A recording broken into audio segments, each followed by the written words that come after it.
into episode 1 of the Overqualified Golf Dads Podcast. I am Scott Porter, one of your co-hosts, along with Maddux Lytle.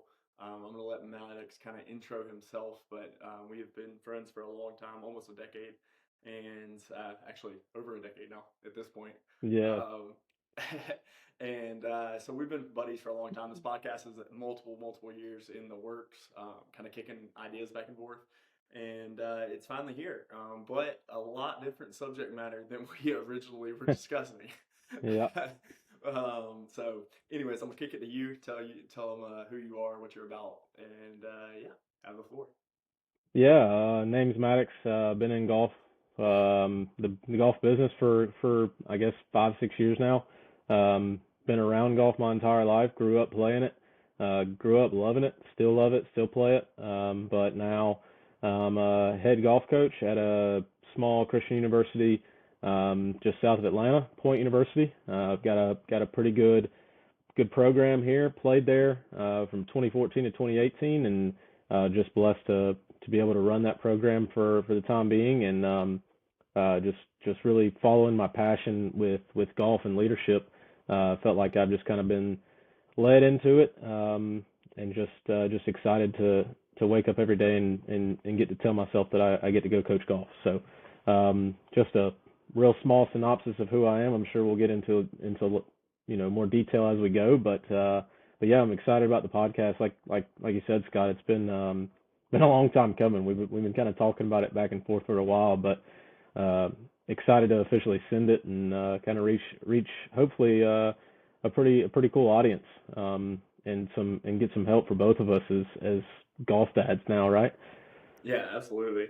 The ironic part is we did kick this around for a long time, and it took me moving 5 hours away to actually get it into gear. So you're going to be seeing a lot of us virtual. I'm hoping to get you up here in the golf room for an episode around Christmas when you're up, and we can go ahead and film one while we're here. But a little intro on me. My name is Scott Porter. I am a golf professional. Well, actually, as of right now, semi-retired golf professional. And I am based up here in Greenbrier, which is just outside Nashville, Tennessee. I've been a golf pro for the last 8 years. I spent 4.5 years at White Oak, and then the last 3 years at Noonan Country Club in Noonan, your hometown, actually. Close enough. Originally, yeah. Originally, but it's been a great time as a golf pro. But it is the grind that you hear about. It's the 60-hour work weeks, and it's the time away from home where you're gone from 6 in the morning until you get done that day, and that having to help manage the golf course there at Point. But yeah, it's kind of one of those things where I'm excited about the opportunities that I have to branch out and do some different things right now. But most importantly, it's about raising Jet and like you said, becoming a golf dad, but most importantly, dad first, especially at 4 months old, because he doesn't know what the heck golf is yet. But no, I'm looking forward to the changes, man.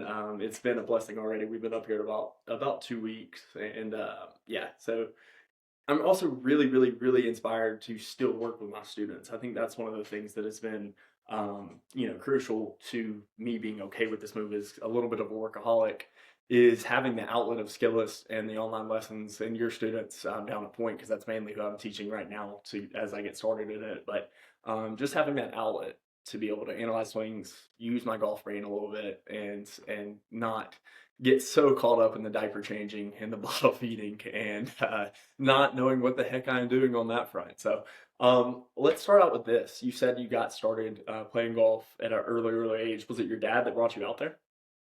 Yeah, definitely. My dad and my grandpa, they both played quite frequently together. So it was kind of a 3 generation, I guess, deal where we went out and played, and oftentimes with one of my uncles, which was pretty cool. So it was a big family deal, and yeah, I mean, I can remember, I don't know age, but I can remember being extremely young, no older than probably 6 or 7, and swinging golf clubs in the backyard. And my grandpa, from a very early age, told me to always put the ball on good grass when I'm practicing, because of course every kid just wants to get up there and hack at it, but I have a very vivid memory of him like telling me to put it on the good grass. So yeah, I mean, definitely a family ordeal. My grandmother, which is my dad's mom, his or her dad was a big time golfer in the Peachtree City area. Was well known for winning club championships at Flat Creek and this and that. So I guess it's just kind of in the blood. But yeah, it's I don't know. It is my life. I hear you. I hear you. That's cool. So mine was just the exact opposite. I didn't start playing golf till I was 19. Actually, right around the time I met you, when I was working in the cart barn at Callaway Gardens. And yeah, so anyways, it was just kind of one of those things where I played baseball for 16 years and then kind of just fell out of love with that. I think rushing for Notre Dame and drinking some beer had a little bit to do with that decision as well. But fell out of love with chasing the dreams of baseball and needed to do something. So just went straight into golf that spring semester of my freshman year of college and just never kind of looked back. Within 3 years, got to scratch, or I say scratch, within 3 years could shoot in the 70s pretty consistently. And then, went to work at Lytle within 2 months, passed the PAT. And then somewhere along the way, I lost to a used car salesman. And that might be where that might be where you have heard my name before. That was pretty YouTube famous, kind of before like the YouTube golf days. I remember there was you were my caddy there Yeah, on that day. yeah. Oh God, what a bad day of golf that was. But there was a YouTube video made after talking about he thinks he just watched the future of golf, right? And it was live streamed from 5 or 6 different phones on a Yeah, Facebook page. crazy. And that was 6 years ago. That was in 2018. And you've seen YouTube golf explode. People going all over the country for matches and all kind of stuff. Not saying I had anything to do with that. I did not. It did not reach anybody outside of the 5,000 or so Facebook people that were following along. But I still get hate and still get hate comments 6 years later. I was Yeah, 22, fresh, green in the business, but we're not going to get too far into that. But that's a funny memory that we have together in the golf. But I'll never forget the first time that I ever saw you and your team from afar. I was so new to golf, and I saw a bunch of dudes, and I was like, what is going on? It was like my second day of work.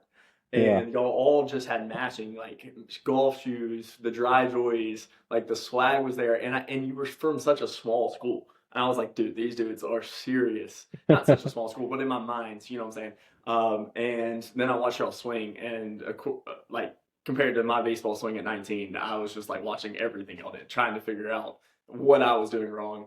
So it's kind of come full circle in me now being able to study my craft over the last 7.5 years. And then you trust me a lot to help teach your kids. So I'm very appreciative of that. But going into a little bit about what this podcast is going to be about, I'm looking forward to finding out and being able to ask questions to some people that were pretty influential on their kids and the success that their kids have had.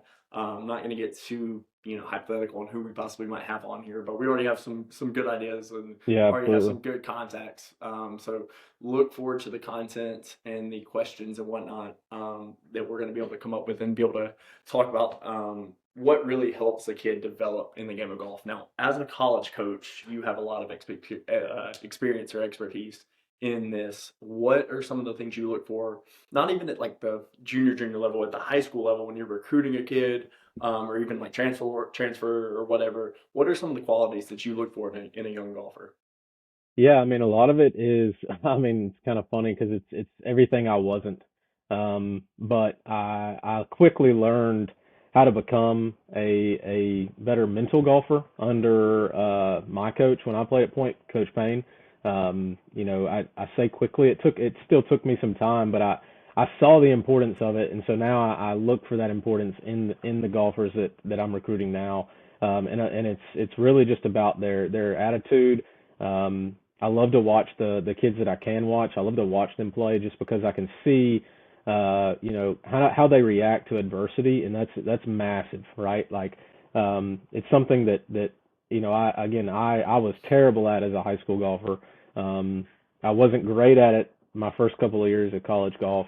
I slowly got to where I was decent at it, but still had obviously, I have a little bit of a temper sometimes, but and I We would all do. say even as of recent, like it's still something that I work on. It's still something that I try to be better at. But to see somebody ahead of that curve is extremely important. Not saying that I'm not going to get a kid that that maybe does show a little temper, because in my mind I also see that as they care. I just don't want it to be excessive. I don't want it to be screaming or cussing at their parents. I love to meet families. So I generally always ask, even if it is a kid from overseas, I always ask to have a conversation with their parents. I think it's super important to kind of involve the family, and just kind of see how they act around their parents. That says a lot about a kid, and kind of how they'll be towards a coach, I've found, because a lot of times how they treat their parents is how they're going to treat a coach behind closed doors.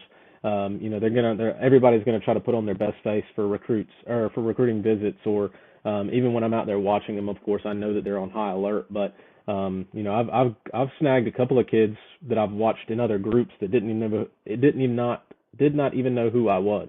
I've seen them behind or in front of a group, or maybe I've seen them on a leaderboard and I've stayed back to watch them. And again, they don't know who I am 90% of the time, right? So again, like I think that's the biggest thing. Obviously, talent is a big factor in that, of course, but that's something I can do sitting right here in my office that isn't real. It's as a background, but I can go online and see how good a kid is. I can see how they play at different golf courses. I can see how they perform under pressure based off how they finish in a golf tournament, right? But I can't see how they're acting when they're doing it. I can't see how they respond to adversity, and that's so massive.